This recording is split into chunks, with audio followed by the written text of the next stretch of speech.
Hi guys, അങ്ങനെ ഒരു പുതിയ എപ്പിസോഡിലേക്ക് വീണ്ടും സ്വാഗതം കേട്ടോ. അപ്പോൾ ഇന്ന് രാവിലെ ഒരു 4:30 ആയപ്പം എണീറ്റപ്പോൾ പെട്ടെന്നൊരു തോന്നി ഒരു ട്രിപ്പ് അങ്ങ് പ്ലാൻ ചെയ്തേക്കാം, അതും ഒറ്റയ്ക്ക്. അപ്പം രാവിലെ എണീറ്റ് ഒരു കട്ടൻ ചായയൊക്കെ കുടിച്ചിട്ട് ഒരു 5 മണിയോടുകൂടി വീട്ടിൽ നിന്ന് ഞാൻ ഇറങ്ങി. ഇപ്പോൾ ഞാനുള്ളത് മൈക്രോവേവ് വ്യൂ പോയിന്റിലാട്ടോ. അപ്പോൾ നിങ്ങൾ ഈ കാണുന്നതാണ് മൈക്രോവേവ് വ്യൂ പോയിന്റ്.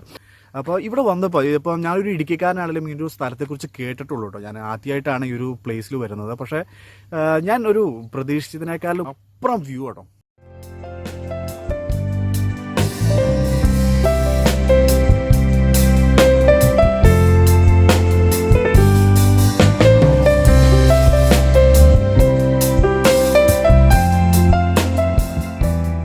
ഇവിടുന്ന് നമ്മൾക്കൊരു കുറച്ചും കൂടെ ഈ റൂട്ട് ഇവിടെ ഒരു ചെറിയ ഗേറ്റ് ഉണ്ട്. ആ ഗേറ്റ് ക്ലോസ് ചെയ്തേക്കുവാണ്. അതുകൊണ്ട് നമുക്ക് വണ്ടി അങ്ങോട്ട് കയറി പോകത്തില്ല, ക്ലോസ് ചെയ്തേക്കുവാണ്. ഇതിപ്പോൾ നമുക്ക് മേളിലേക്ക് പോകണമെങ്കിൽ ഇവിടെ ഒരു ചെറിയൊരു ഇടവഴിയുണ്ട്. ഈ ഒരു വഴിയിലൂടെ നമ്മൾ നടന്ന് കയറി പോയി കഴിയുമ്പോൾ നമ്മൾ മേളൊരു വ്യൂ ഉണ്ട്. നമുക്ക് അങ്ങോട്ട് പോവുകയാണ്. അവിടെ നിന്നുള്ള കാഴ്ചകളിലേക്ക് നമുക്ക് പോകാം. ഓക്കെ,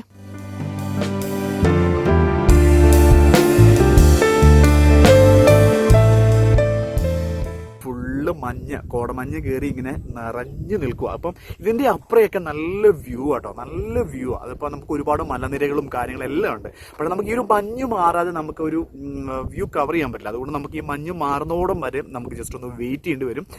കുറച്ച് നമുക്കൊന്ന് വെയിറ്റ് ചെയ്യാം. പുറത്തുനിന്നൊക്കെ വിസിറ്റിങ്ങിന് വേണ്ടി നമ്മുടെ ഇടുക്കിക്ക് വരുന്നവർ ഈ ഒരു സ്ഥലം ചൂസ് ചെയ്യുന്നതിൽ യാതൊരു കുഴപ്പമില്ല കേട്ടോ. എന്നാലും ഈ ഒരു ഇങ്ങോട്ടുള്ള വരവ് ഒരിക്കലും നഷ്ടമാകില്ല. കാരണം നമുക്ക് അതിനുമാത്രം വ്യൂ നമുക്ക് ഈ ഒരു സ്ഥലം നമുക്ക് സമ്മാനിക്കുന്നുണ്ടെന്നുള്ളതാണ്. ഓക്കെ, അപ്പം ചെറുതായിട്ട് മഞ്ഞെല്ലാം മാറി തുടങ്ങുന്നുണ്ട്. മലനിരകളൊക്കെ ചെറുതായിട്ട് തെളിഞ്ഞ് വരുന്നുണ്ട് കേട്ടോ.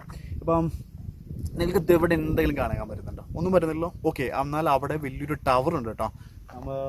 അവിടെ ഒരു ടവറുണ്ട്, നിങ്ങൾക്കത് കാണാൻ സാധിക്കും കേട്ടോ. ചെറുതായിട്ട് നിങ്ങൾ കാണുന്നില്ലേ? ഓക്കെ, ഹലോ ഗൈസ്, ഞാനിപ്പം ആദ്യം നിന്ന സ്ഥലത്തു നിന്ന് ജസ്റ്റ് ഒന്ന് മാറി ഞാൻ അവിടെ കുറച്ചൊക്കെ പാസ് ചെയ്ത് വന്നപ്പോൾ അവിടെ ഒരു വലിയൊരു പാറയുണ്ട്. അപ്പോൾ ആ ഒരു പാറയിൽ നിന്നുള്ളൊരു വ്യൂ എന്ന് പറഞ്ഞറിയിക്കാൻ പറ്റുന്നതിനേക്കാൾ അപ്പുറത്തെ വ്യൂ ആട്ടോ. ഇത് നമുക്കൊരു വീഡിയോയിലൂടെ നമുക്കത് എന്തോരം എക്സ്പ്രസ് ചെയ്യാൻ പറ്റുമെന്ന് നമുക്കറിയത്തില്ല. ഞാനിപ്പോൾ ഒരു വീഡിയോ എടുത്ത് ഷൂട്ട് ചെയ്ത് ഇട്ടു കഴിഞ്ഞാൽ നിങ്ങൾക്ക് എത്രമാത്രം ആസ്വദിക്കാൻ പറ്റുമെന്ന് എനിക്ക് അറിയാൻ പറ്റുന്നില്ല. കാരണം വെച്ചാൽ നമുക്കതിന് പരിമിതികളുണ്ട്. ഈ ഒരു ഫീലിങ്സ് ശരിക്കും അറിയണമെങ്കിൽ നിങ്ങൾ ഉറപ്പായും ഈ ഒരു സ്ഥലം ചൂസ് ചെയ്ത് ഇവിടെ ഏകദേശം ഒരു 6 മണി മുതൽ ഒരു 8 മണി വരെ, മാക്സിമം ഒരു 8 മണി വരെ നിങ്ങൾ ഇവിടെ ഒരു സ്പെൻഡ് ചെയ്യണം. അന്നേരം നിങ്ങൾക്ക് ഇതിൻ്റെ ഒരു ഫീലിങ്സ് അറിയാൻ പറ്റുള്ളൂ.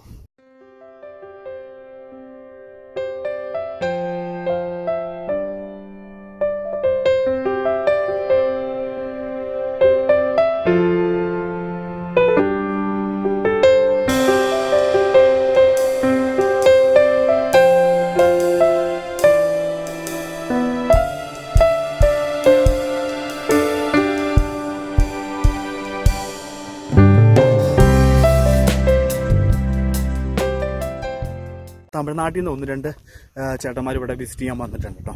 അപ്പോൾ അവരവിടെ അപ്പുറപ്പുണ്ട്. ഓക്കെ,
ഹായ് ഗൈസ്, അങ്ങനെ ഇന്നത്തെ എൻ്റെ വീഡിയോ ഞാനിവിടെ വൈൻഡപ്പ് ചെയ്യുകയാണ്. അപ്പം ഞാൻ അടുത്തത് വേറൊരു വ്യൂ പോയിൻറ്റിലേക്കാണ് പോകുന്നത്. നമുക്ക് 1-2 വ്യൂ പോയിൻറ്റ് പോകാൻ പ്ലാനിങ്ങിലുണ്ട്. ഒന്ന് നമ്മുടെ ഹിൽ വ്യൂ പോയിൻ്റാണ്, അത് നമ്മുടെ ഇടുക്കി ഹിൽ വ്യൂ പാർക്ക്. അപ്പം അവിടെ ചെന്ന് വീഡിയോ കവർ ചെയ്യണമെന്ന് വിചാരിക്കണം. ഇപ്പോൾ സമയം കിട്ടുവാണെങ്കിൽ ഹിൽ വ്യൂ പാർക്ക് ഇന്ന് കവർ ചെയ്ത് ഞാൻ വീഡിയോ ഇടുന്നതായിരിക്കും. അപ്പോൾ എൻ്റെ വീഡിയോ ഞാനിന്ന് വൈൻഡപ്പ് ചെയ്യുകയാണ്. അപ്പം ഇവിടുത്തെ ഈ ഒരു കാഴ്ചകളും വിശേഷങ്ങളും എല്ലാം നിങ്ങൾക്ക് ഇഷ്ടമായി എന്ന് കരുതുന്നു. അപ്പോൾ നമുക്ക് വീണ്ടും അടുത്തൊരു വീഡിയോ കാണാം. Okay, by.